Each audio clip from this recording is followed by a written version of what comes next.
tidak mengenal Yesus sebab ada yang menghalangi mata mereka. Tidak mengenal karena ada penghalang, saudara. Sudah lama mereka bersama Yesus. Sudah lama mereka melihat mujizat yang terjadi. Sudah lama mereka mengalami perbuatan yang luar biasa dari Tuhan. Berkat-berkat yang begitu banyak sudah banyak mereka alami. Tapi pada waktu Yesus bangkit pada hari yang ketiga, sudah ada saksi. Yaitu saksi pertama, perempuan-perempuan. Perempuan itu mau merempah-rempahi Yesus. Tapi ketika mereka tiba di kuburan, mereka tidak menemui mayat Yesus. Kubur kosong. Pintu yang begitu berat ditutup oleh batu sudah terbuka. Tetapi itu tidak membuat mereka mengerti. Perempuan-perempuan yang pulang dari kuburan sudah menyaksikan Yesus tidak ada lagi. Yesus telah hidup. Kenapa? Malaikat menjumpai mereka. Malaikat berkata, Yesus telah hidup. Dia telah bangkit, dia tidak ada di sini. Sampaikan kepada yang lain. Akhirnya ketika perempuan-perempuan sampai di rumah, lalu menceritakan kepada yang lain, teman-teman yang lain langsung pergi ke kuburan untuk menyaksikan langsung apa yang terjadi. Ternyata memang benar, Yesus tidak ada lagi. Dia telah bangkit, saudara. Dia sudah hidup. Namun kedua muridnya ini pada hari yang sama pergi meninggalkan kota Yerusalem, menuju Emmaus. Dan pada saat mereka bercerita, sambil berjalan mereka bercerita, Tuhan Yesus datang. Tapi ada penghambat yang membuat mereka tidak mengenal tubuh kebangkitan Yesus. Murid yang sudah lama bersama tapi tidak mengenal, saudara. Kenapa kedua orang ini asik menceritakan tentang Yesus, tahu semua jalan cerita tentang Yesus, tapi mereka tidak mengenal ketika Yesus yang bangkit ada bersama mereka, ada di tengah-tengah mereka. Mereka tidak mengenal bahwa itu Yesus yang sudah bangkit. Kalau kita melihat dari ayat 21, ada yang menutup mata mereka. Kita akan baca hal apa yang menutup mata murid ini. Padahal kami dahulu mengharapkan bahwa dialah yang datang untuk membebaskan bangsa Israel, tetapi sementara itu telah lewat 3 hari sejak semuanya itu terjadi. Harapan mereka adalah Yesus akan menjadi raja di dunia ini, yang membebaskan bangsa Israel dari perbudakan, yang membebaskan bangsa Israel dari ketertekanan, yang membebaskan bangsa Israel secara jasmani. Berarti sudah lama diajar, sudah lama dididik, sudah lama diarahkan, tapi harapan mereka belum berubah. Harapan mereka kepada Yesus masih sebatas dunia ini, masih sebatas jasmani mereka, bagaimana mereka dilepaskan dari ketertekanan, dari perhambaan, bukan melihat perkara yang kekal, saudara. Mereka tidak melihat, sehingga waktu Yesus bangkit mereka tidak melihat, matanya tertutup. Hal-hal jasmani itu menghambat mata rohani. Kita tentu sudah tahu bagaimana percakapan antara Nikodemus dengan Tuhan Yesus pada malam hari.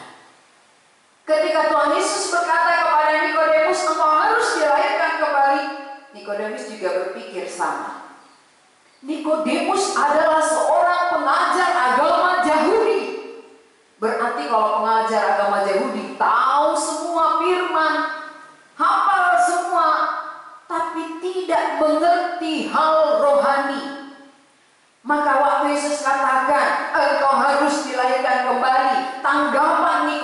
Nikodemus adalah secara jasmani. Nikodemus bilang apa? Bagaimana mungkin Tuhan? Aku masuk lagi ke rahim ibuku, lalu dilahirkan lagi untuk kedua kalinya.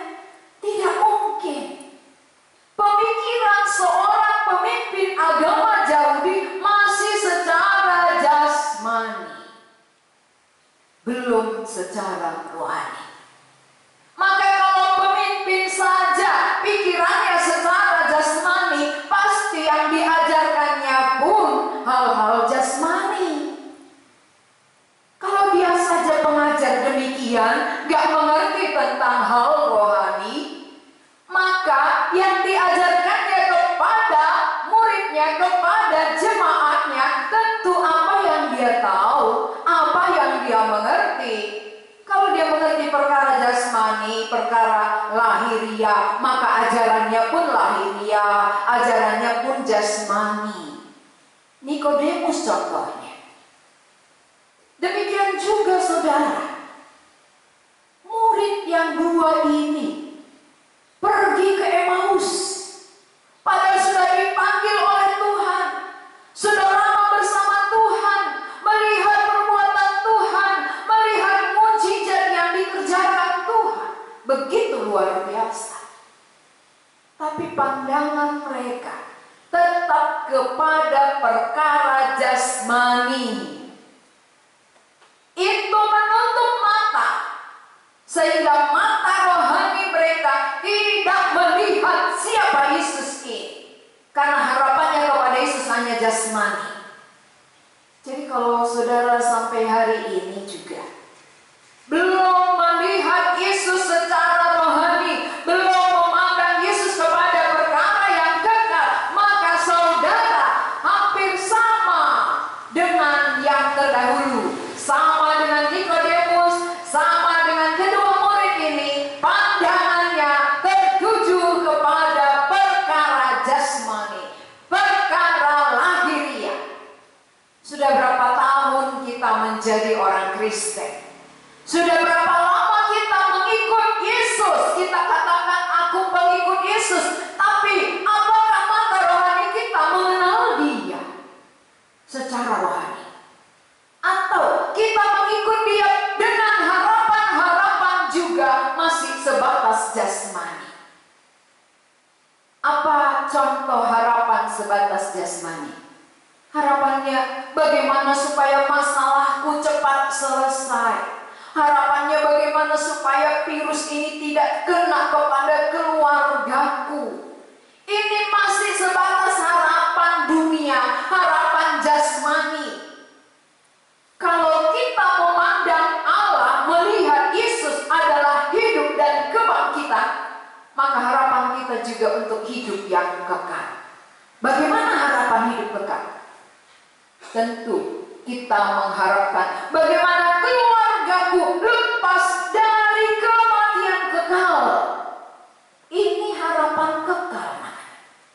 Tapi kalau hanya sebatas lepas dari persoalan dunia, lepas dari kesulitan-kesulitan yang ada, bagaimana supaya ekonomiku tidak sulit dalam situasi sulit sekarang, itu masih sebatas jasmani. Kalau kita memandang kepada Allah yang hidup, berarti harapan kita seharusnya berubah. Harapan kita bukan lagi hal-hal jasmani ini, tapi harapan kita bagaimana supaya seluruh anggota keluargaku mendapatkan kehidupan yang kekal. Bagaimana mereka waktu dipanggil Tuhan sekalipun dia akan masuk ke surga menerima kehidupan kekal. Ini namanya melihat Allah yang hidup, Allah yang bangkit. Tapi kalau kita melihat Yesus yang hanya membuat mujizat, mengadakan banyak mujizat, pasti doa-doa kita pun hanya sebatas selesai masalah ini saja, tidak sampai mencapai kepada kehidupan yang kekal selamanya. Jadi dengan demikian saudara, apa teguran Yesus terhadap muridnya ini? Ketika mereka berjalan di tengah jalan, mereka katakan, apakah engkau satu-satunya yang tidak tahu kabar apa yang terjadi selama ini? tentang Tuhan Yesus. Ya, dia ceritakan ya. Dia menceritakan tentang Yesus kepada Yesus, bayangkan. Ya, ini luar biasa. Kenapa dia menceritakan Yesus kepada Yesus? Karena tidak mengenal Yesus. Seringkali kita juga ya, kita percaya, kita katakan aku percaya, aku mengenal Yesus. Tapi dalam faktanya tidak mengenal dengan jelas. Buktinya, ketika mereka berjalan bersama menuju Emmaus, matanya tertutup karena ada penghambat. Yang menghambat itu adalah perkara-perkara lahiriah, perkara jasmania. Ini menutup matanya melihat Allah yang bangkit, Allah yang hidup. Mungkin saudara berkata begini, oh saya sudah percaya, saya sudah tahu Yesus itu memang benar-benar bangkit pada hari ketiga. Dia memang sudah hidup. Tapi dalam praktek sehari-hari kita apa bukti? Apa bukti nyata bahwa memang benar kita sudah melihat bahwa Yesus itu adalah Yesus yang telah bangkit, Yesus yang telah hidup? Tentu orang yang melihat akan terrealisasi, akan teraplikasi dalam kehidupan sehari-hari, dalam kehidupan yang nyata. Contohnya, ya, saya buat ilustrasi, nggak usah jauh-jauh.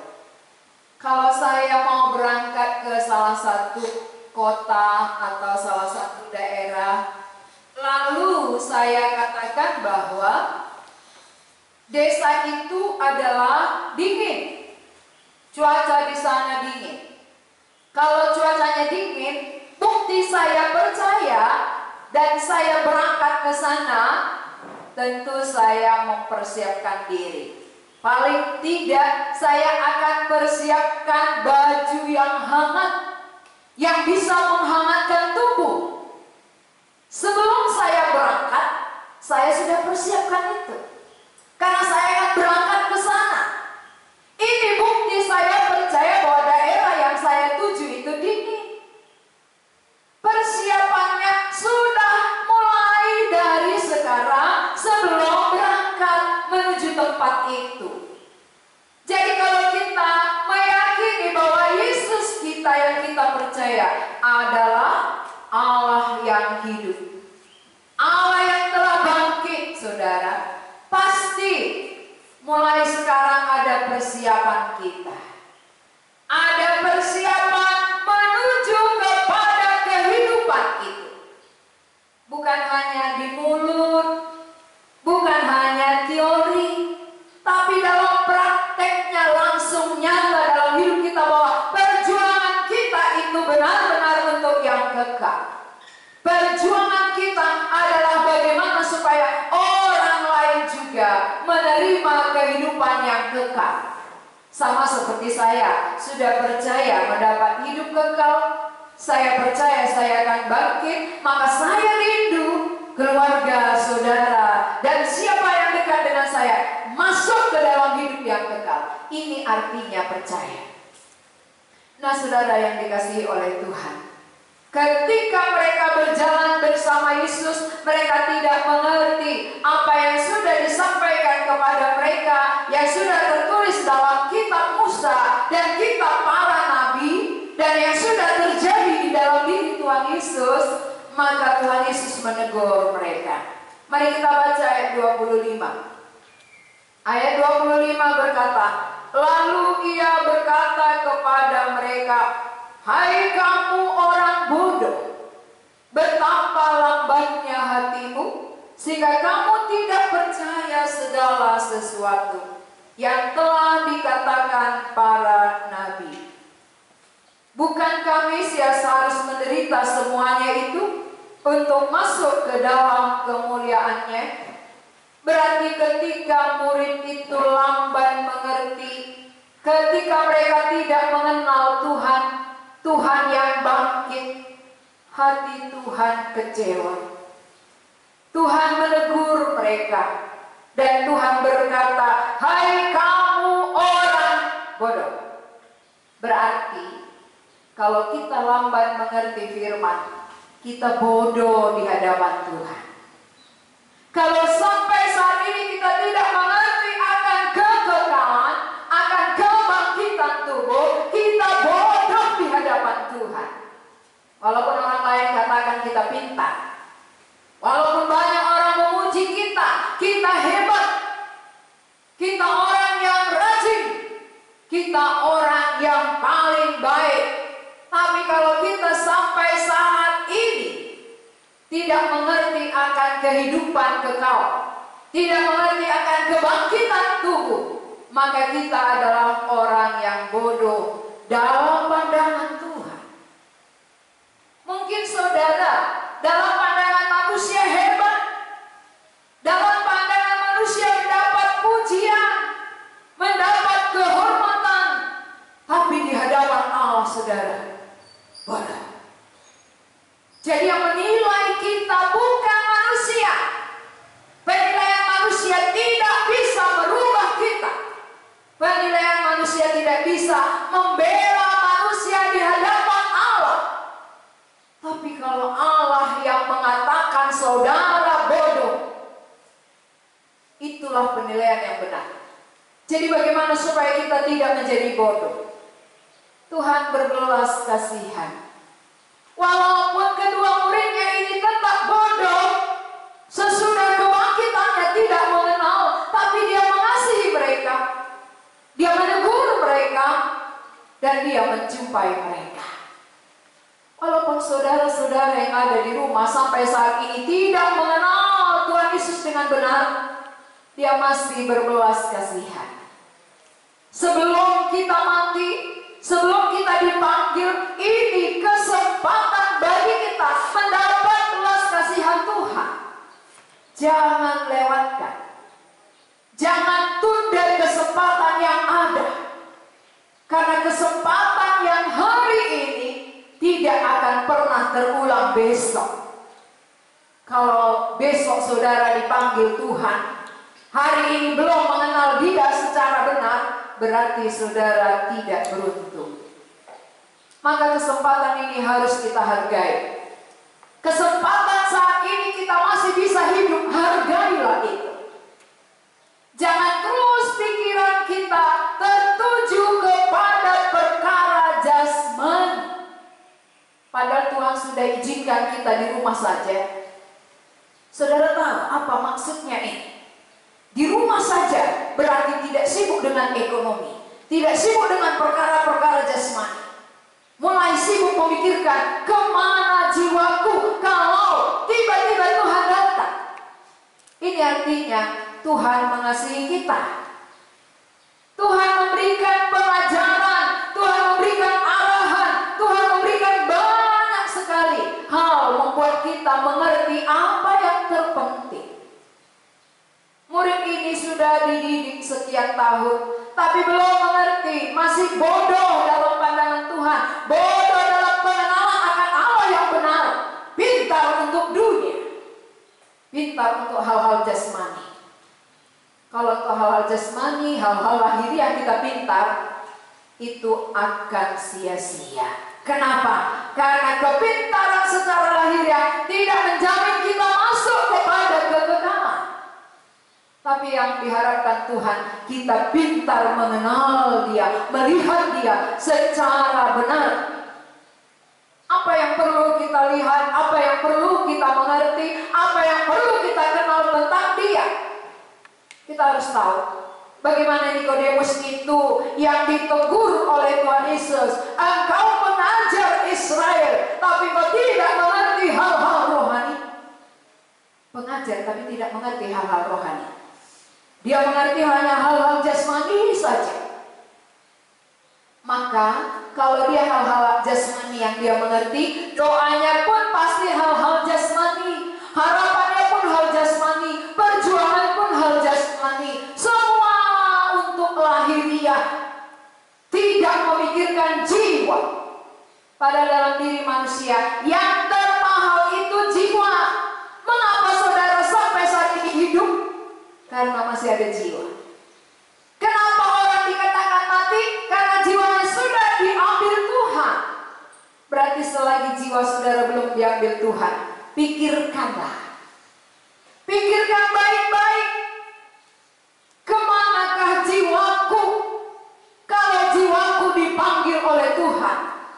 Kalau jiwa dipanggil, sekali dipanggil tidak akan pernah pulang. Sekali dipanggil tidak bisa terulang lagi. Kalau sudah dipanggil saat ini dan tidak mempersiapkan diri, tidak memiliki iman yang benar, pengenalan yang jelas akan siapa Allah, saudara tidak akan diterima di surga. Ketika dipanggil lalu di sana, saudara menderita lalu menjerit, menyesal, mau pulang ke bumi tidak bisa lagi. Oleh karena itu betapa berharganya waktu ini. Betapa pentingnya kesempatan yang ada, yang Tuhan masih berikan kepada kita hidup sampai saat ini. Jangan menganggap bahwa itu adalah karena aku bisa, karena aku hebat. Bukan. Oleh karena Allah mengasihi saudara, karena Allah melihat masih ada kebodohan di dalam diri saudara. Bodoh dalam mengenal Allah, bodoh dalam mengerti apa yang terpenting dalam hidup ini.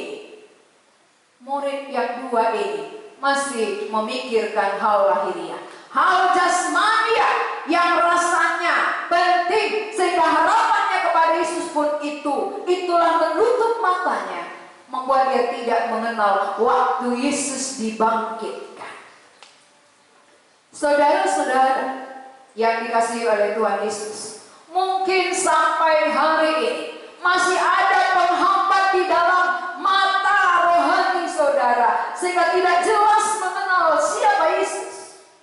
Kalau kita jelas mengenal Tuhan Yesus, pasti kehidupan kita juga mengikut Dia dengan jelas, berbalik kepada Dia tanpa ada yang lain.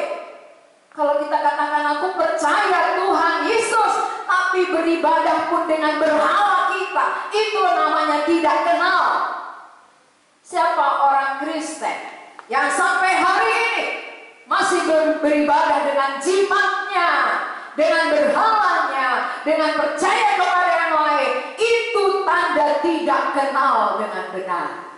Kalau kita mengenal Allah satu-satunya, tidak ada yang lain, pasti kita buang yang tidak berguna. Pasti kita lepaskan keyakinan kita yang lama. Karena Allah itu adalah Allah yang esa, Allah satu-satunya, Allah yang berkuasa, Allah yang tahu isi hati kita. Tidak ada yang tersembunyi di hadapan Tuhan. Walaupun di hadapan manusia kita bisa sembunyikan, kita katakan aku sangat rohani, di hadapan orang bisa, tapi di hadapan Tuhan tidak bisa tersembunyi. Apapun yang saudara pikirkan, apapun yang saudara kerjakan, apapun yang saudara sembunyikan, terang benderang di hadapan Tuhan. Karena itu, hari ini kalau berhala saudara menjadi hambatan, menjadi penghalang, membuat tidak jelas siapa Yesus itu, buang, lepaskan itu. Kalau murid-murid tadi, perkara-perkara jasmani, ekonomi, kebebasan, itu penghambat bagi mereka. Penghambat saudara apa? Masing-masing kita pasti berbeda hambatan yang membuat kita tidak melihat dengan jelas siapa Yesus itu. Banyak orang berharap kepada Yesus hanya sebatas perkara-perkara lahiriah saja, perkara jasmani saja, kesembuhan fisik saja, tidak mau sembuh rohaninya. Itulah yang membuat saudara pengenalan tidak jelas. Maka hari ini kita bisa belajar, kita bisa mengerti saudara bahwa ada pengharapan yang kekal, ada hidup di dalam Kristus. Yesus telah bangkit, Yesus telah hidup, itu menjadi harapan kita bahwa kami sebagai orang yang percaya kepada Yesus akan hidup. Jadi kematian itu adalah kematian yang satu kali lalu bangkit untuk hidup kedua kali. Jadi kematian sekali memang harus terjadi. Kena COVID dengan tidak kena COVID, kematian pasti jadi. Ya, kematian itu satu ketetapan dari Allah sejak nenek moyang kita jatuh ke dalam dosa. Waktu Adam dan Hawa jatuh ke dalam dosa, Tuhan katakan apa? Kalau kau makan buah ini kau mati. Sejak itu manusia mati. Jadi kalau ada orang mati sekarang, ingat, itu karena ketetapan Allah. Allah sudah katakan bahwa kalau kau makan buah itu pasti mati. Maka semua manusia generasi demi generasi pasti mati satu kali. Tapi walaupun mati tubuh ini, ada kebangkitan. Karena Allah yang kita percaya, Yesus Kristus telah bangkit. Dia hidup. Berarti orang yang percaya kepada Yesus juga akan bangkit dan akan hidup selamanya di rumah Bapa di surga. Inilah menjadi pengharapan kita. Mari kita bersama-sama mengevaluasi diri kita, melihat kepada diri kita, hati kita, pikiran kita. Apa yang membuat tidak jelas mengenal Tuhan Yesus itu? Artinya bukan mengenal Yesus hanya secara sekilas ya.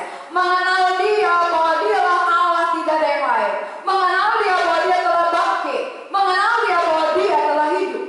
Jadi pengenalan yang benar akan siapakah Yesus itu. Bagi saudara, siapakah Yesus? Kalau Dia adalah Allah yang bangkit, yakinkah saudara bahwa ketika saudara mati, saudara bangkit? Walaupun bukan pada hari ketiga. Mungkin saudara melihat, iya orang mati sampai sekarang masih di kuburan kok gitu. Memang manusia bukan sama kebangkitannya dengan Yesus. Yesus bangkit pada hari yang ketiga. Manusia bangkit pada waktu Yesus datang kedua kali. Di situ perbedaannya. Kenapa? Karena Yesus itu Tuhan. Manusia dibangkitkan oleh Tuhan. Maka kebangkitan kita pada waktu Yesus datang kedua kalinya. Berarti ini adalah jaminan, Dia pasti datang. Maka ada orang bertanya, apakah COVID-19 ini membuktikan Yesus akan datang? Apakah ini tanda-tanda akhir zaman? Banyak orang mencari tanda-tandanya. Saya rasa bukan tanda-tandanya yang perlu dicari-cari. Kapanpun Dia datang, kalau saudara sudah percaya kepada Yesus yang bangkit, Yesus yang hidup, kapanpun datang kan saudara gak takut lagi. Gak perlu khawatir. Karena kedatangan Yesus itu akan membawa saudara. Jadi harapan kita adalah bagaimana supaya aku dapat mengenal Yesus secara rohani. Penghambat, penghalang yang membuat aku kurang jelas mengenal Dia, itu yang perlu kulihat di dalam diriku. Itu yang perlu kuselidiki. Hal-hal apa yang menutup mata rohaniku sehingga tidak jelas kepadaku keberadaan Yesus yang sudah bangkit itu. Mungkin anak muda, ya, anak muda yang menghambat dia, kemungkinan besar adalah alat-alat teknologi. Terlalu mencintai alat-alat teknologi, terlalu melekat kepada alat teknologi dibanding kepada Alkitab. Sehingga dengan melekatnya kepada alat itu membuat dia tidak mengenal siapa Yesus. Karena tak kenal maka tidak berbalik. Orang yang mengenal pasti dia berbalik kepada Tuhan. Karena nyawa manusia ada di tangan Tuhan. Hidup manusia ada di tangan Tuhan. Hidup mati kita berada di tangan kekuasaan Tuhan. Siapa yang tidak takut kalau mengenal Allah yang demikian? Tapi mengapa banyak orang cuek? Mengapa banyak orang apatis? Banyak orang tidak mau tahu, tidak peduli akan jiwanya. Oleh karena tidak mengenal. Kalau kita mengenal Allah adalah yang berkuasa atas hidup mati, maka kepadanya aku harus datang. Kepadanya aku harus berbalik untuk percaya. Supaya aku juga akan hidup bersama dengan Dia untuk kedua kalinya. Tinggal dengan Dia di surga selama-lamanya. Itu pengharapan bagi orang yang mengenal Yesus dengan benar. Jadi saudara-saudara yang berada di rumah, coba belajar melihat kepada diri. Mengapa sampai sekarang belum yakin akan kepastian keselamatan jiwa? Sudah sekian puluh tahun menjadi orang Kristen yang rajin beribadah, yang rajin bersekutu, tapi sampai saat ini pun kalau ditanya belum meyakini akan keselamatan jiwa. Itu berarti bahwa pengenalan kepada Allah itu belum jelas. Pengenalan dia akan siapa Tuhan Yesus itu belum jelas. Itu membuat ada keraguan.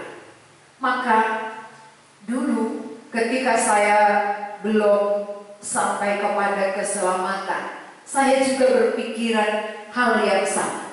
Saya pernah berpikir bahwa Tuhan kok yang tahu. Ketika ditanya orang, apakah kamu sudah selamat? Apakah jiwamu selamat kalau malam ini kamu dipanggil Tuhan? Jawaban saya sangat rohani.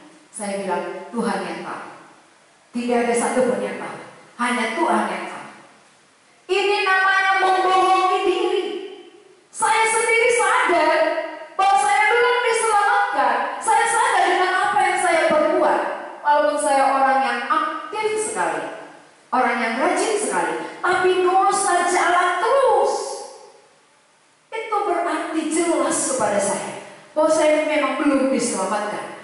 Tetapi dirohanikan, malu orang lain tahu, sehingga dikatakan Tuhan yang tahu. Padahal Tuhan sudah jelas-jelas mengatakan kepada kita bahwa kamu harus tahu bahwa di dunia inilah anak manusia berkuasa mengampuni dosa. Itu berarti siapa yang menerima anak manusia, menerima pengampunan yang diberikan oleh Tuhan Yesus, di situ dia tahu bahwa dosanya sudah diampuni. Siapa yang menolak kematian Yesus untuk pengampunan bagi dosanya secara pribadi, berarti dia belum diampuni. Kalau belum diampuni berarti belum selamat. Hanya dua. Sudah, belum. Di tengahnya tidak ada. Hanya antara surga dan neraka. Sudah diselamatkan, belum diselamatkan. Jadi sekarang jangan dibuat samar-samar. Ini dunia semakin banyak kejadian. Kejadian-kejadian ini harusnya membuka mata rohani kita. Siapa yang berkuasa atas kejadian ini? Allah yang Maha Kuasa. Kalau Allah yang Maha Kuasa berkuasa, mengapa hatiku tidak tunduk kepada Dia?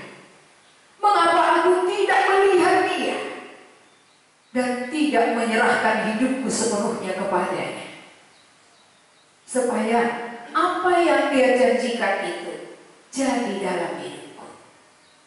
Jadi saudara-saudara yang dikasihi, sudah rajin ibadah, apakah jaminan masuk surga? Tidak. Tidak ada jaminan kalau rajin masuk surga. Yang menjamin masuk surga adalah ketika dosa seseorang diampuni oleh Yesus yang sudah mati itu, yang sudah bangkit pada hari ketiga, dan yang sudah naik. Itu jaminan. Jadi kapan saudara terima? Kalau sampai sekarang pun pengenalan masih samar, harapan pun masih sebatas dunia saja, lahiriah saja, ini berarti sama, tidak jelas.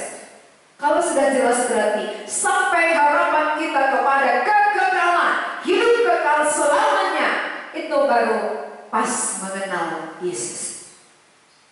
Jadi ketika Tuhan Yesus masuk ke rumah, ketika mereka tiba di Emmaus, Dia memecah-mecah roti lalu memberikannya kepada mereka.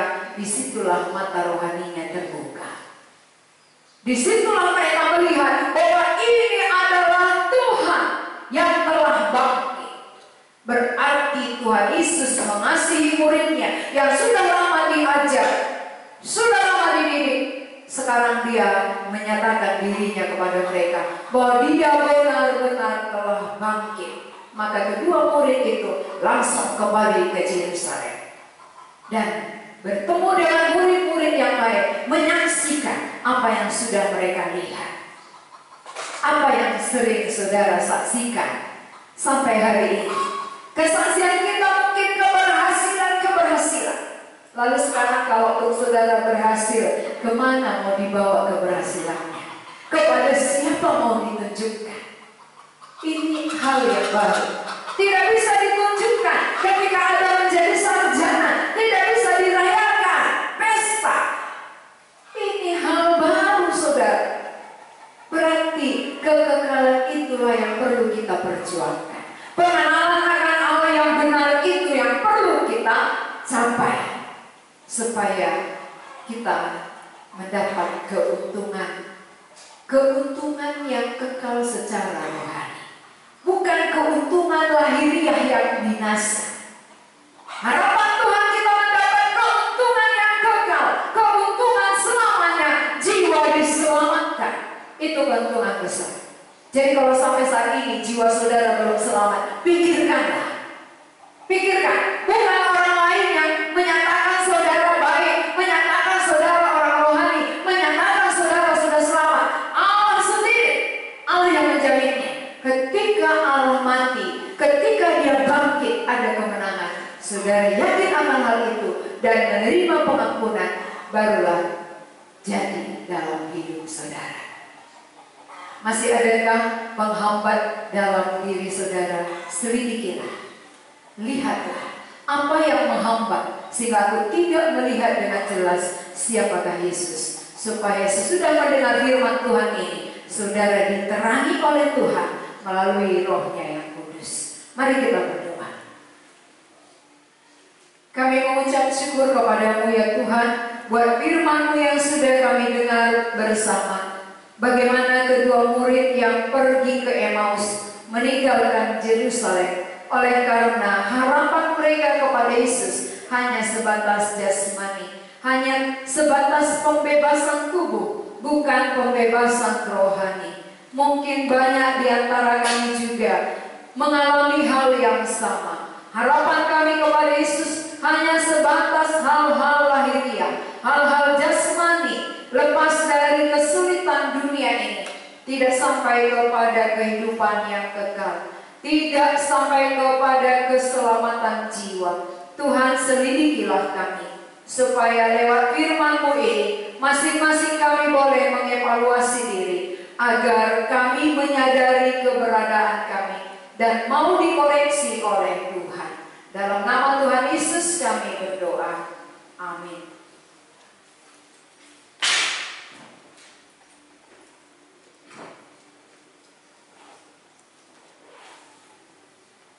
Untuk meresponi firman Tuhan, mari kita nyanyikan pujian kita. Kau beroleh dunia, tapi hilang jiwa. Betapa besar kerugian.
Rasuli secara bersama-sama, mari kita mengucapkannya. Aku percaya kepada Allah, Bapa yang Maha Kuasa, Khalik langit dan bumi. Aku percaya kepada Yesus Kristus, Anaknya yang tunggal Tuhan kita, yang dikandung daripada Roh Kudus, lahir dari anak darah Maria, yang menderita sengsara di bawah pemerintahan Pontius Pilatus, disalibkan, mati dan dikuburkan, turun ke dalam kerajaan Allah.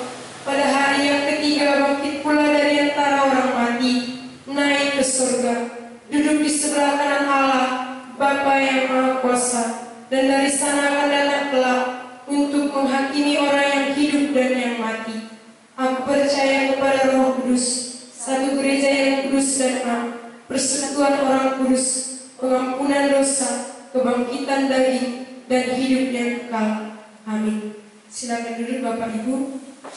Tiba saatnya kita akan membawa persembahan kita kepada Tuhan dengan dasar firman Tuhan yang tertulis di dalam Roma 11 ayat 36. Sebab segala sesuatu yang dari Dia dan oleh Dia dan kepada Dia, bagi Dialah kemuliaan sampai selama-lamanya. Sambil membawa persembahan kita kepada Tuhan, mari kita bernyanyi.